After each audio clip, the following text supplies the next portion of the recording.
Il existe un point que presque personne ne perçoit, mais qui change complètement la manière dont la vie se déroule. Beaucoup de personnes passent des années à croire que l'effort, la discipline et les bonnes intentions suffisent à garantir des résultats. Elles travaillent dur, essaient de tout faire correctement, convaincues que la logique et le mérite finiront forcément par les conduire là où elles veulent aller. Pourtant, à un moment donné, elles se retrouvent face à une sensation inconfortable de stagnation, comme si elles avançaient sans jamais vraiment bouger. Ce que peu de gens comprennent, c'est que, dans bien des cas, le problème ne vient pas d'un manque de capacité, mais de la manière dont le jeu est joué. Récemment, cela est devenu évident dans une situation très concrète. Une personne a perdu presque tout ce qu'elle avait construit, alors même qu'elle possédait des qualités qui, en théorie, auraient dû la mener au succès. Elle ne manquait pas d'intelligence, elle ne manquait pas d'effort, elle ne manquait pas non plus de compétences. Et pourtant, le résultat a été négatif. Le problème ne venait pas de ce qu'elle faisait, mais de la manière dont elle percevait le terrain. Pendant qu'elle croyait évoluer dans un environnement dominé par la logique, les arguments solides et les avantages rationnels, l'autre camp agissait dans un champ totalement différent, fondé sur la perception, l'émotion et l'influence psychologique. La partie était déjà jouée avant même que cela ne devienne visible. Ce type de situation arrive bien plus souvent qu'on ne l'imagine. Dans presque tous les environnements, il existe quelqu'un qui fonctionne avec un niveau de perception plus affûté, quelqu'un qui comprend des règles qui ne sont jamais dites ouvertement. Cette différence de lecture de la réalité crée un déséquilibre silencieux, où l'un croit participer à une compétition équitable pendant que l'autre oriente la situation sans être remarqué. Et ce contraste détermine les résultats bien avant qu'ils n'apparaissent. Depuis des siècles, certains penseurs ont observé ce genre de dynamique. Parmi eux, Machiavel s'est distingué par une vision directe, lucide et sans adoucissement de la manière dont le pouvoir fonctionne réellement. Ses observations ne cherchaient ni à plaire ni à rassurer, mais à décrire avec précision ce qui sépare ceux qui dirigent leur propre vie de ceux qui ne font que réagir aux circonstances. Le cœur de cette compréhension commence par quelque chose de simple en théorie, mais difficile en pratique, voir les gens tels qu'ils sont réellement. Une grande partie des erreurs les plus coûteuses naît de cette tendance à projeter nos attentes sur les autres. Il existe une inclination naturelle à croire qu'une personne sera loyale, fiable ou correcte, même lorsque les signes montrent le contraire. On ignore les petites incohérences, on justifie les comportements douteux, et on traite des schémas évidents comme de simples exceptions. Ce genre d'attitude ne révèle pas de la bonté, mais une manière silencieuse d'éviter la réalité. Et le prix se paie avec le temps, à travers l'accumulation de frustrations, de pertes et d'usure émotionnelle. Une compréhension plus juste du comportement humain passe par la reconnaissance d'un fait simple. Dans les moments décisifs, l'intérêt personnel tend souvent à l'emporter. Cela ne fait pas des gens des êtres mauvais, mais cela révèle une caractéristique commune de la nature humaine. À partir de cette perception, la surprise face à certaines attitudes prévisibles disparaît. La clarté remplace l'attente. L'observation prend plus d'importance que l'interprétation émotionnelle. Dans ce contexte, les actes deviennent plus importants que les paroles. Les déclarations sont faciles à faire. Les promesses ne demandent pas d'effort immédiat. Mais les comportements sous pression révèlent ce qui soutient réellement une personne. Les situations où il y a quelque chose à perdre fonctionnent comme un filtre naturel, éliminant les discours et exposant les attitudes véritables. De plus, la répétition des comportements crée des schémas, et les schémas donnent des réponses claires sur ce qu'une personne est vraiment. Ignorer ce type de preuves mène souvent à de mauvaises décisions. Un autre aspect essentiel concerne la capacité à contrôler ses réactions. Le quotidien présente constamment des situations qui stimulent des réponses impulsives. Les critiques, les provocations et les défis réveillent des réactions automatiques, souvent fondées sur le besoin de se défendre ou d'affirmer sa position. Pourtant, les réponses immédiates ont tendance à être prévisibles, et la prévisibilité facilite le contrôle par les autres. Lorsqu'une personne parvient à anticiper vos réactions, elle peut influencer votre comportement sans grand effort. La capacité de marquer une pause avant d'agir crée une différence considérable. Cet intervalle entre le stimulus et la réponse permet des choix plus conscients, réduit l'exposition émotionnelle et rend toute tentative de manipulation beaucoup plus difficile. Au lieu de réagir automatiquement, il devient possible d'agir avec intention. Cette posture transforme complètement la dynamique des interactions, car elle transmet de la stabilité et réduit la vulnérabilité. De plus, la maîtrise de l'information représente un avantage important. Il ne s'agit pas seulement d'accumuler des connaissances, mais de comprendre la valeur stratégique de ce que l'on sait. Les personnes qui révèlent tout ce qu'elles pensent et tout ce qu'elles savent deviennent prévisibles, tandis que celles qui observent plus qu'elles ne parlent construisent une position plus sûre. Une écoute attentive permet d'identifier les intentions, les schémas de comportement et les points d'intérêt, ce qui donne une lecture plus complète de la situation. Les nouveaux environnements créent souvent le besoin de se positionner rapidement, mais l'observation initiale offre un avantage considérable.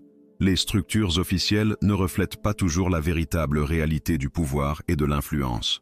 Identifier qui influence réellement les décisions, qui exerce un leadership concret et comment les relations s'organisent en interne, permet d'agir avec plus de précision et d'efficacité.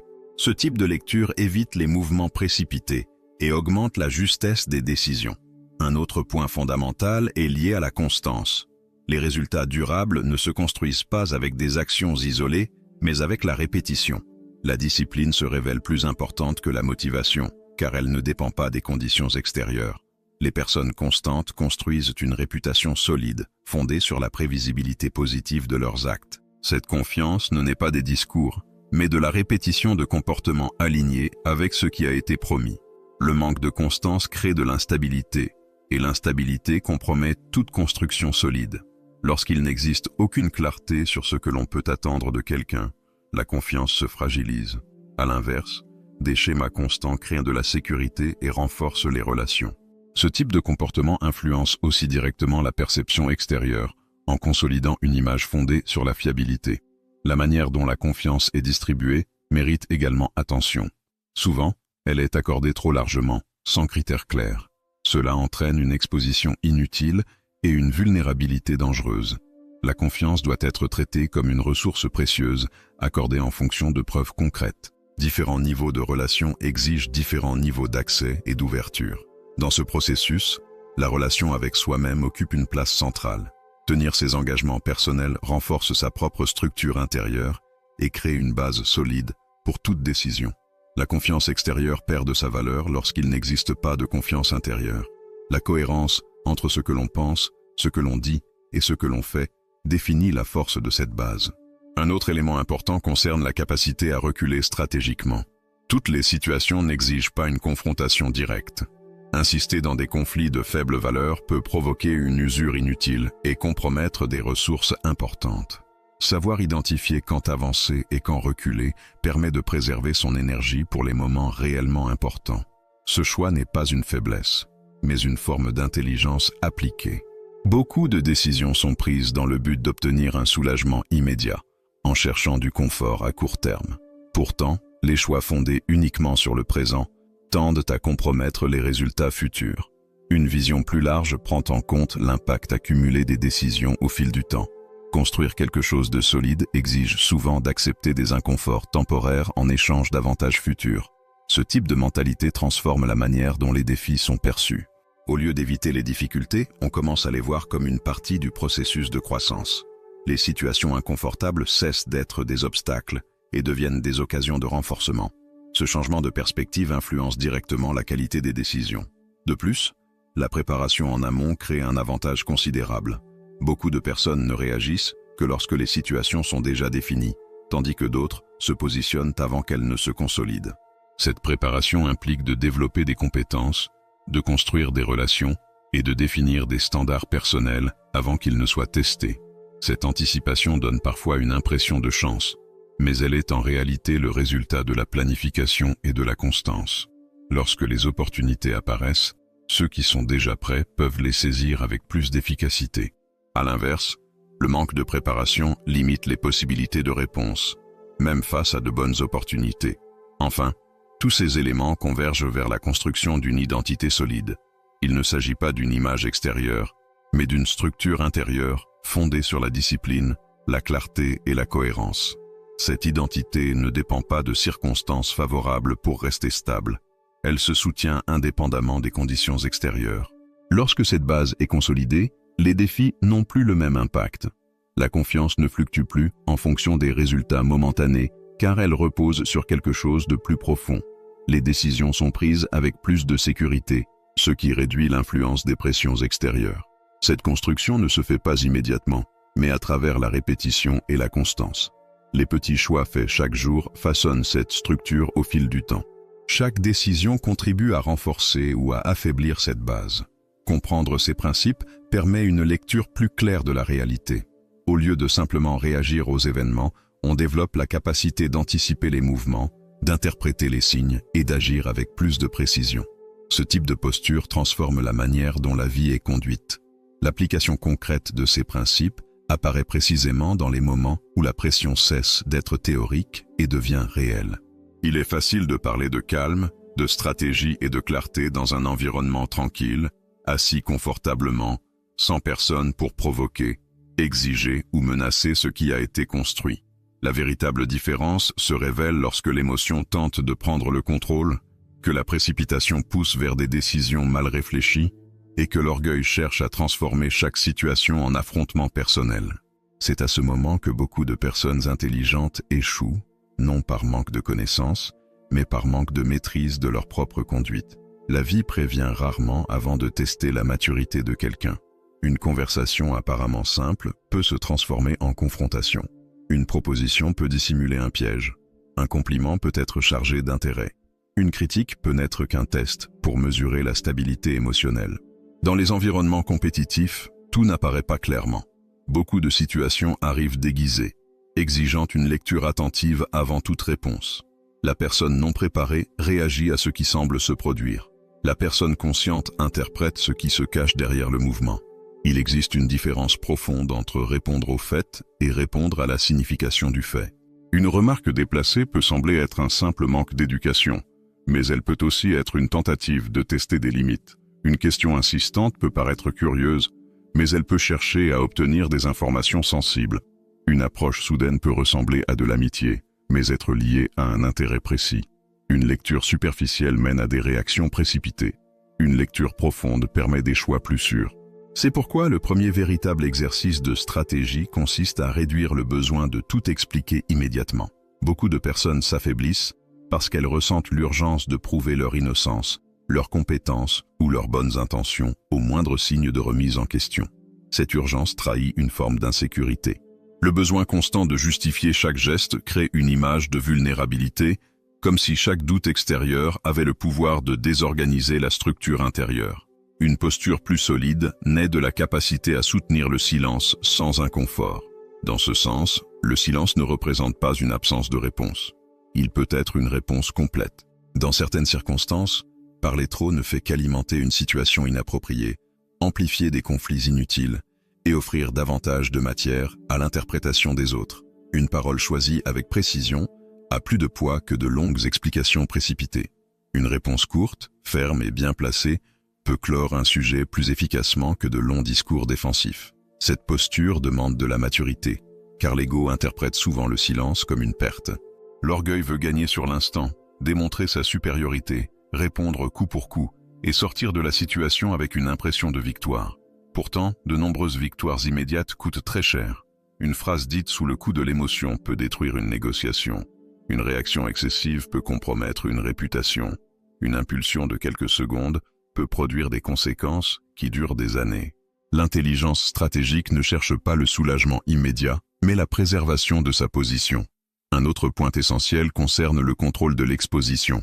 Dans une société où beaucoup ressentent le besoin de tout montrer, tout raconter et tout expliquer, la discrétion est devenue un avantage rare. Les plans annoncés trop tôt perdent en force. Les intentions révélées prématurément attirent des interférences. Les vulnérabilités partagées avec les mauvaises personnes deviennent des instruments de pression. La vie enseigne, parfois durement, que toutes les oreilles ne sont pas des refuges et que tous les sourires ne représentent pas une sécurité. La discrétion ne signifie pas vivre fermé ou se méfier de tout le monde. Elle consiste à comprendre que chacun doit occuper la place correspondant au niveau de confiance qu'il a réellement mérité. Les relations saines se renforcent avec la transparence, mais une transparence sans discernement devient de l'exposition. Il y a de la sagesse à préserver certaines parties de sa vie tant que les choses sont encore en construction. Toutes les graines n'ont pas besoin d'être montrées avant de prendre racine. Dans les moments de décision, La précipitation est souvent l'un des plus grands ennemis de la clarté. Beaucoup d'erreurs naissent du besoin de résoudre rapidement une anxiété interne. Une personne accepte une mauvaise proposition simplement pour se libérer de l'incertitude. Elle entre dans un accord défavorable pour mettre fin à une tension. Elle cède sur des points importants pour éviter l'inconfort. L'anxiété cherche une conclusion. La stratégie cherche la qualité du choix. Une bonne décision exige de distinguer l'urgence réelle de l'urgence émotionnelle. L'urgence réelle présente des conséquences objectives, des délais concrets et des risques vérifiables. L'urgence émotionnelle naît de la peur, de la pression extérieure ou du besoin de plaire. Confondre les deux mène à de mauvaises décisions. Beaucoup de personnes manipulatrices savent créer un sentiment d'urgence pour réduire la capacité d'analyse des autres. Des phrases comme « c'est maintenant ou jamais »,« j'ai besoin de ta réponse tout de suite » ou « si tu attends, tu vas perdre » sont souvent utilisées pour forcer une décision avant que la raison ait le temps d'intervenir. Une personne stratégiquement préparée apprend à se méfier de ces pressions artificielles. Ce qui est réellement bon résiste généralement à une analyse attentive. Ce qui dépend d'une extrême urgence ne supporte souvent pas d'être examiné avec calme. Cette simple prise de conscience évite déjà de nombreuses pertes. Prendre le temps de réfléchir n'est pas un luxe, c'est une protection. Dans le domaine des relations personnelles, ces principes se révèlent tout aussi essentiels. Beaucoup de douleurs émotionnelles naissent parce que certains signaux ont été ignorés dès le début. Le manque de réciprocité était présent, mais a été interprété comme une phase. Le manque de respect apparaissait dans de petits gestes, mais a été excusé. L'incohérence entre les paroles et les actes existait déjà, mais l'espoir a pris le dessus. Avec le temps, ce qui semblait mineur devient un schéma, et ce schéma finit par épuiser la paix intérieure. Les relations, qu'elles soient affectives, familiales ou professionnelles, doivent être observées à travers leur constance. L'affection sans respect épuise, la proximité sans loyauté désoriente. Une histoire partagée sans engagement présent ne suffit pas à soutenir la confiance. Beaucoup restent attachés à des liens qui ont perdu leur base parce qu'ils confondent souvenir et réalité. Le passé peut avoir de la valeur, mais il ne doit pas aveugler face au comportement actuel. Il existe aussi une douleur fréquente chez les personnes responsables, porter seules des charges qui devraient être partagées. Par peur de décevoir, par habitude de tout gérer ou par besoin de maintenir une image de force, elles finissent par absorber des responsabilités qui ne leur appartiennent pas. Cette surcharge génère fatigue émotionnelle, ressentiment et perte de direction. Dans ce cas, la stratégie consiste à reconnaître ses limites sans culpabilité. Une limite n'est pas un rejet. Une limite est une organisation de sa propre vie. Une personne sans limite claire devient un terrain ouvert à toute forme d'intrusion. Les demandes excessives, les exigences injustes et les attentes disproportionnées s'accumulent là où aucune frontière n'est définie. Une fermeté calme protège l'équilibre émotionnel et apprend aux autres à respecter les espaces. Dire non, dans certaines situations, permet de préserver le oui pour ce qui compte réellement. Dans le travail et les affaires, la même logique s'applique. Le professionnel le plus compétent n'est pas toujours celui qui progresse le plus vite. Souvent, celui qui avance est celui qui comprend le mieux son environnement, qui sait communiquer sa valeur et qui construit les bonnes alliances. Une compétence silencieuse peut être ignorée si elle n'est pas correctement positionnée. Cela ne signifie pas flatter, jouer un rôle ou abandonner ses principes, mais comprendre que la valeur doit être perçue, pas seulement exister. Une réputation solide naît de la combinaison entre une exécution constante et une présence stratégique. Bien faire son travail est essentiel, mais permettre que les résultats soient visibles fait aussi partie du processus. L'humilité n'exige pas l'invisibilité. Il est possible d'être discret tout en sachant valoriser intelligemment ses réalisations. Il existe un équilibre entre arrogance et effacement. La maturité consiste à reconnaître sa propre valeur sans dépendre d'une validation permanente. L'argent, la prospérité et la stabilité suivent également cette logique. Beaucoup de difficultés financières ne viennent pas uniquement d'un manque de revenus, mais d'un manque de vision stratégique. Des décisions impulsives, une confiance mal placée, des accords sans analyse, des dépenses émotionnelles et l'absence de planification créent des cycles de difficultés qui se répètent. La prospérité demande plus que du désir. Elle exige de la clarté, de la discipline et la capacité d'anticiper les conséquences. Dans ce processus, la foi ne supprime pas la responsabilité. Au contraire, elle renforce le courage d'agir avec sagesse. Faire confiance à Dieu ne signifie pas avancer sans observer le terrain. Une spiritualité authentique élargit la conscience, guide les choix et soutient le cœur dans les moments d'incertitude. Il y a une grande différence entre attendre passivement et agir avec foi. Une foi mature ne nie pas la réalité, elle donne la force de la traverser avec discernement. Beaucoup demandent la prospérité, mais restent attachés aux mêmes habitudes qui empêchent leur évolution. Ils demandent des portes ouvertes, mais maintiennent des relations qui drainent leur énergie. Ils demandent une direction, mais ignorent des signes évidents. Ils demandent le changement, mais répètent les mêmes décisions. La réponse divine arrive souvent sous forme de clarté, d'inconfort, de distance nécessaire ou de courage pour réorganiser sa vie. La bénédiction ne se présente pas toujours comme un gain immédiat. Parfois, elle commence par une coupe, un ajustement ou un réveil. Cette compréhension est puissante, car elle transforme la douleur en apprentissage. Une perte cesse d'être seulement un échec et devient une révélation d'une fragilité. Une déception cesse d'être seulement une blessure et montre où la confiance a été accordée sans discernement. Un retard cesse d'être une punition et devient une leçon de patience, de préparation et de repositionnement. Tout ce qui dérange n'est pas contre la croissance. Certaines situations inconfortables sont des outils de maturation. Construire une vie plus solide commence par la responsabilité de ses propres choix. Accuser le monde peut apporter un soulagement temporaire, mais n'offre aucune direction. Reconnaître sa part dans les résultats ouvre un espace de transformation réelle. Cela ne signifie pas assumer une culpabilité totale ni nier les injustices. Cela signifie reprendre le pouvoir d'agir. Là où il y a responsabilité consciente, il y a possibilité de changement. Une personne qui choisit de vivre avec plus de clarté doit abandonner l'illusion de plaire à tout le monde. Toute transformation réelle dérange quelqu'un. Toute posture plus affirmée révèle ceux qui bénéficiaient de l'absence de limites. Toute évolution crée un décalage dans des environnements habitués à une version plus accessible, plus incertaine ou plus silencieuse. Ce malaise ne doit pas être interprété comme une erreur. Souvent, c'est simplement la preuve qu'une nouvelle position est en train de se construire. Le processus demande de la patience, car l'ancienne identité tente de revenir. Les anciens schémas offrent un confort familier. Les anciennes réactions semblent naturelles. Les anciennes relations poussent à un retour aux anciens comportements. Le changement durable se construit dans la répétition de nouveaux choix, même sans résultats immédiats. Chaque réponse plus calme, chaque silence maîtrisé, chaque limite posée, chaque décision réfléchie renforce la nouvelle structure intérieure. La personne qui apprend à agir avec stratégie ne devient pas froide au sens vide du terme. Elle devient moins dépendante du chaos. Elle continue de ressentir, d'aimer, de se soucier et de rêver, mais elle cesse de confier la direction de sa vie à chaque émotion passagère. Le cœur reste vivant, mais la direction est guidée par le discernement. Cette union entre sensibilité et clarté crée une force rare, capable de soutenir des décisions difficiles sans durcir l'âme. Il existe une dignité silencieuse dans le fait de ne pas se justifier face à quelqu'un qui a déjà choisi de mal interpréter. Il y a de la force à ne pas entrer en compétition avec ceux qui ne cherchent qu'une réaction. Il y a de la sagesse à ne pas ouvrir son cœur à ceux qui ont déjà montré qu'ils ne sauraient pas en prendre soin.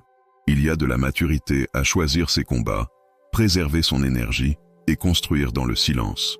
Ces attitudes paraissent petites sur le moment, mais elles façonnent profondément le destin. Le véritable tournant se produit lorsque l'on comprend qu'il n'est pas nécessaire de gagner toutes les discussions, de tout prouver à tout le monde, ou de répondre à chaque provocation pour être fort. La vraie force consiste à rester aligné avec ce qui compte, même sous pression. C'est savoir ce qui mérite attention et ce qui mérite distance.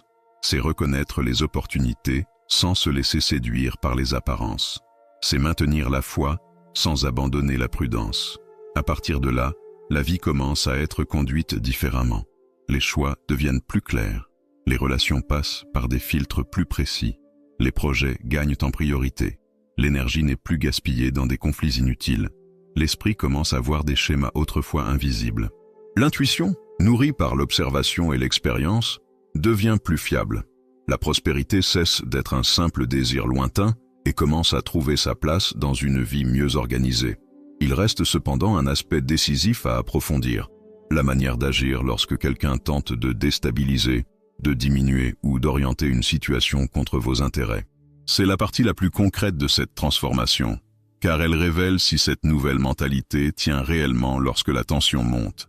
La prochaine étape approfondit justement cette conduite, en montrant comment maintenir sa position, protéger son énergie et agir avec précision face à des tests réels, sans perdre le calme, la foi ni la direction. Lorsque la pression augmente et que les situations cessent d'être théoriques, la véritable différence commence à apparaître avec clarté. Il existe des moments qui ne préviennent pas, ne préparent pas et ne laissent aucun temps pour répéter. Ils arrivent simplement. Une remarque déplacée en public, une décision inattendue qui affecte directement vos plans, l'attitude de quelqu'un en qui vous aviez confiance, une opportunité chargée de risques. C'est dans ces instants que l'on voit si votre posture est construite ou simplement improvisée. Beaucoup pensent être prêts jusqu'au moment où ils sont réellement mis à l'épreuve. Et lorsque ce test arrive, ce n'est pas le savoir accumulé qui prend le contrôle, mais le schéma intérieur répété au fil du temps. Si la base a été construite sur l'impulsivité, la réaction sera impulsive. Si elle a été construite avec conscience, il y aura un espace pour choisir. Et cette différence, bien que silencieuse, transforme complètement le résultat. Il existe un piège très fréquent dans ces moments, le besoin de tout résoudre immédiatement. La sensation que quelque chose doit être fait maintenant, que le silence peut être perçu comme une faiblesse, que l'absence de réponse rapide peut entraîner une perte. Cette urgence intérieure n'est souvent pas liée à la situation extérieure, mais à l'inconfort de ne pas être en contrôle. Et c'est précisément là que naissent de mauvaises décisions. L'esprit, sous pression, cherche d'abord le soulagement avant la justesse. Cela pousse beaucoup de personnes à choisir des réponses qui réduisent la tension sur le moment, mais aggravent le problème à long terme. Une réponse sèche peut apaiser l'orgueil pendant quelques secondes, mais compromettre une relation importante. Une décision précipitée peut mettre fin à un doute, mais créer une conséquence difficile à corriger. Un choix basé sur la peur peut donner une illusion de sécurité, mais limiter les opportunités futures. La maturité stratégique commence lorsque le soulagement cesse d'être une priorité et que les conséquences sont analysées avec plus de profondeur. Toutes les situations n'exigent pas une action immédiate. Tous les silences ne sont pas des pertes. Toutes les provocations ne méritent pas une réponse. Il y a une force réelle dans la capacité à supporter l'inconfort sans se précipiter. Cette capacité ne naît pas du jour au lendemain, mais se développe avec pratique et intention. Un autre point qui devient évident dans ces moments est l'influence de l'environnement. Les personnes autour de vous, directement ou indirectement, influencent vos décisions. Les opinions, les conseils, les critiques et même le silence des autres peuvent créer une pression. Toute influence n'est pas négative, mais toute influence n'est pas utile. Savoir filtrer ce qui doit être pris en compte et ce qui doit être ignoré fait partie de la construction de l'autonomie. Beaucoup de décisions sont déformées parce que l'on tente d'équilibrer sa propre volonté avec les attentes des autres. La peur de décevoir, d'être mal compris ou de perdre l'approbation pèse plus que l'analyse réelle de la situation. Cela conduit à des choix désalignés qui semblent corrects extérieurement mais créent un malaise intérieur. Avec le temps, ce type de comportement épuise, car il exige de maintenir une image qui ne correspond pas à sa vérité. La clarté sur ses propres valeurs devient essentielle dans ce processus. Savoir ce qui n'est pas négociable évite la confusion dans les moments de pression. Lorsque les limites internes sont bien définies, les décisions difficiles deviennent plus simples, même si elles ne sont pas faciles. En l'absence de cette clarté, chaque situation devient un dilemme, augmentant la fatigue mentale et l'insécurité. Il existe également un aspect important lié à la manière dont les gens testent les limites. Cela ne se fait pas toujours de façon explicite. Parfois, cela apparaît dans de petits gestes, une demande qui dépasse le raisonnable, une exigence déplacée, une tentative d'imposer une urgence là où elle n'existe pas. Ces mouvements fonctionnent comme des sondages, cherchant à savoir jusqu'où il est possible d'aller. Lorsqu'il n'y a pas de réponse claire, ces tests tendent à se répéter et à s'intensifier. L'absence de positionnement n'apporte pas la paix. Elle ouvre la porte à de nouvelles intrusions. À l'inverse, une réponse calme mais ferme établit une limite. Il n'est pas nécessaire d'être agressif pour être respecté.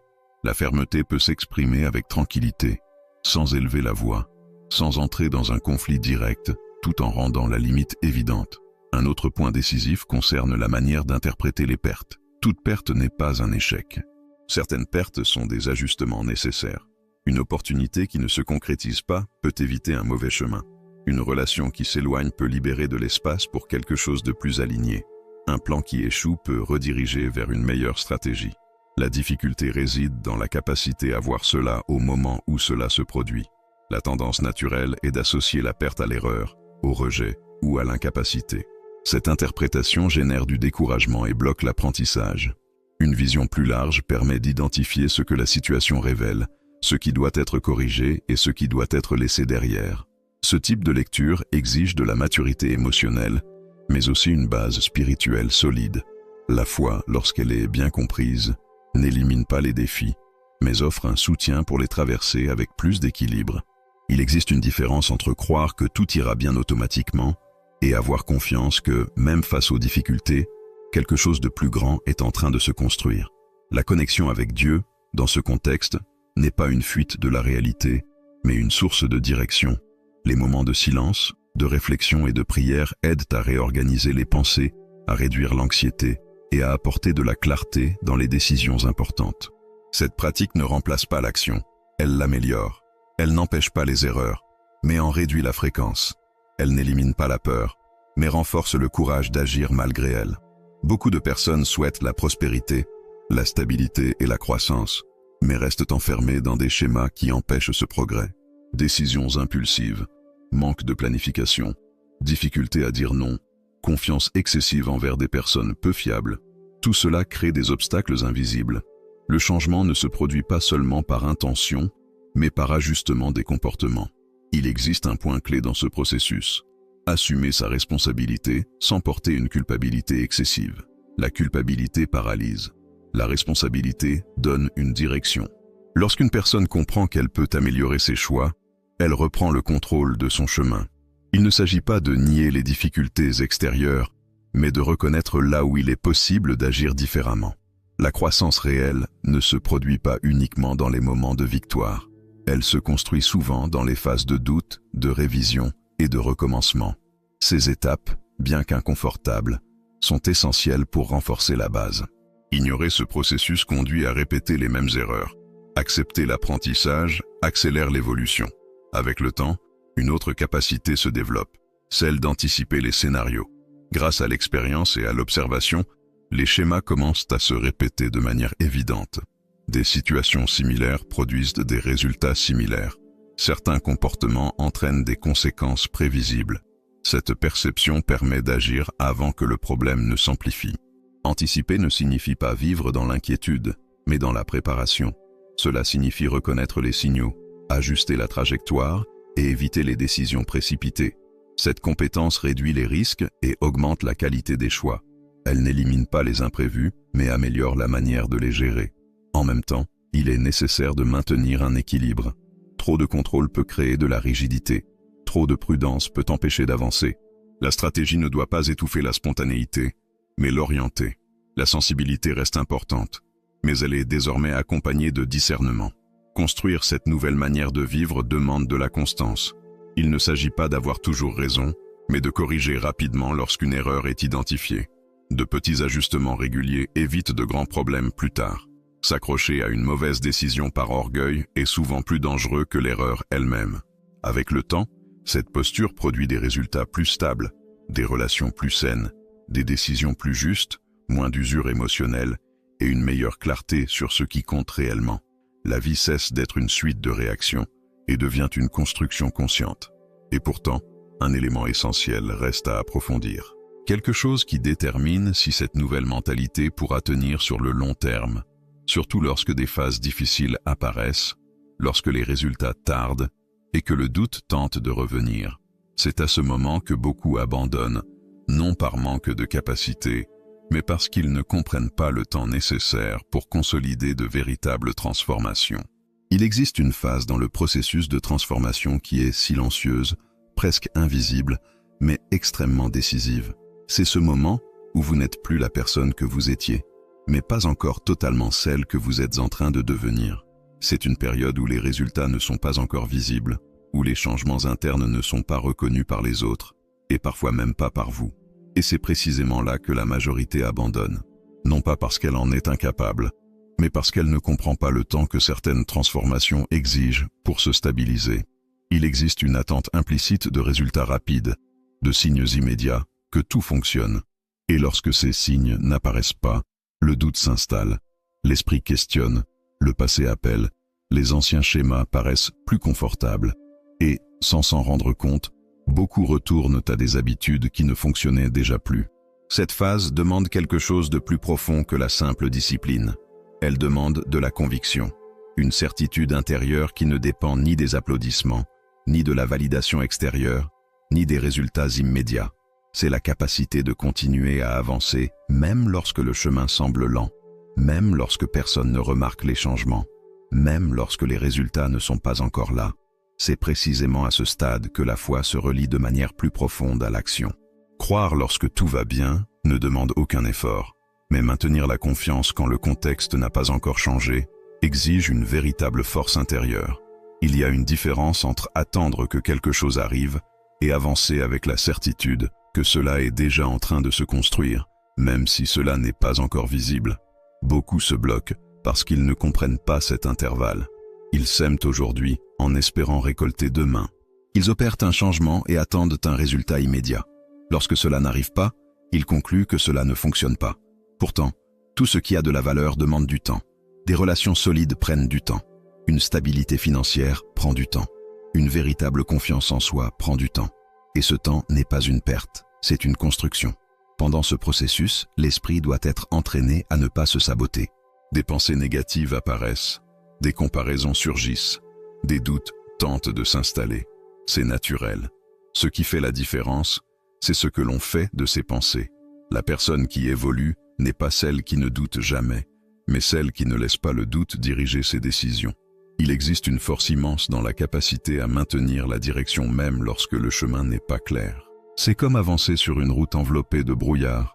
On ne voit pas la destination finale, mais on distingue le prochain pas. Et souvent, cela suffit. Le problème commence lorsque l'on décide de s'arrêter parce que l'on ne peut pas tout voir d'un seul coup.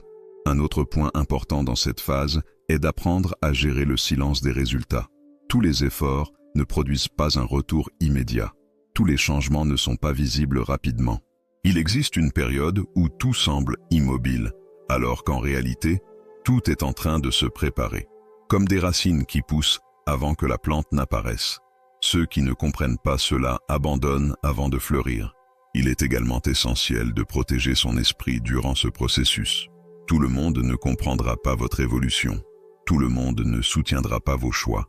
Certaines personnes vont douter, critiquer, ou même tenter de vous ramener à votre ancienne version. Cela ne vient pas forcément de la malveillance, mais souvent d'un manque de compréhension ou d'un inconfort face à votre changement. C'est pourquoi il devient essentiel de choisir avec soin ce que l'on écoute. Les conseils peuvent être utiles, mais tous ne doivent pas être suivis. Les opinions sont nombreuses, mais peu viennent de personnes qui savent réellement de quoi elles parlent.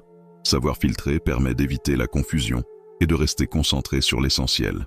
À ce stade, la constance devient un avantage décisif. Continuez à faire ce qui doit être fait, même sans motivation, sans reconnaissance et sans résultats immédiats. Construit quelque chose que peu de personnes sont capables de soutenir. Et c'est précisément cette constance qui, avec le temps, produit des résultats solides. La prospérité, qu'elle soit financière, émotionnelle ou spirituelle, ne naît pas d'action isolée. Elle est le fruit de décisions répétées. De petits ajustements réalisés chaque jour créent un effet cumulatif puissant. Un choix conscient aujourd'hui, un autre demain, puis encore un autre, et sans même s'en rendre compte, la réalité commence à changer. Il existe aussi un lien direct entre clarté et prospérité. Plus une personne est claire sur ce qu'elle veut, sur ce qu'elle accepte et sur ce qui n'a plus sa place, plus ses décisions deviennent précises. Cela évite de gaspiller du temps, de l'énergie et des opportunités. À l'inverse, le manque de clarté engendre dispersion et confusion. La spiritualité, lorsqu'elle est bien alignée, renforce cette clarté, non pas comme une échappatoire à la réalité, mais comme une boussole intérieure. Dieu ne guide pas par le chaos, mais par la direction. Et cette direction se manifeste souvent sous forme de discernement, d'un inconfort qui alerte, d'une paix qui confirme, d'une perception plus fine de ce qui a du sens ou non. Faire confiance à cela ne signifie pas agir avec naïveté. Cela signifie aligner la foi avec l'intelligence. Prier, réfléchir, chercher une orientation, mais aussi observer, analyser et agir avec responsabilité. La véritable transformation se produit lorsque ces deux forces avancent ensemble. Au fil du temps, une identité plus solide commence à se former. Non pas une identité basée sur des résultats passagers, mais une identité construite sur des principes, de la discipline et des choix conscients. Cette identité ne vacille pas facilement. Elle ne dépend pas de l'environnement pour se maintenir. Elle ne change pas de direction à chaque difficulté. Et lorsque cette base est solide, quelque chose change définitivement. Les mêmes situations qui auparavant généraient de l'anxiété sont désormais affrontées avec plus de calme. Les décisions cessent d'être impulsives pour devenir réfléchies. Les relations ne reposent plus uniquement sur l'émotion, mais sur des critères. La vie cesse d'être réactive et devient dirigée. Cela ne signifie pas l'absence de problèmes. La vie continue d'apporter des défis, des imprévus et des difficultés. Mais la manière de les gérer change complètement. Et c'est cette transformation intérieure qui, à long terme, modifie profondément les résultats extérieurs. Arrive alors un moment où il devient clair qu'il ne s'agit plus seulement de gagner certaines situations, mais de devenir une personne capable de faire face à n'importe quelle situation. C'est là que se produit la véritable transformation. Car même si les résultats varient, la capacité à les affronter, elle, demeure. Et c'est exactement ce qui distingue ceux qui construisent une vie solide de ceux qui restent enfermés dans des cycles répétitifs. Ce n'est ni la chance, ni le hasard. C'est la clarté, la constance, la foi et la stratégie qui avancent ensemble dans le temps. Si ce contenu a résonné en vous, si vous vous êtes reconnu dans certaines de ces situations, ou si vous avez identifié quelque chose à ajuster dans votre vie, prenez un instant maintenant pour vous abonner à la chaîne, laisser un like et écrire en commentaire la phrase suivante. Je choisis d'agir avec sagesse et de construire une vie pleine de sens. Ce geste renforce non seulement le message, mais aussi l'engagement que vous prenez envers vous-même.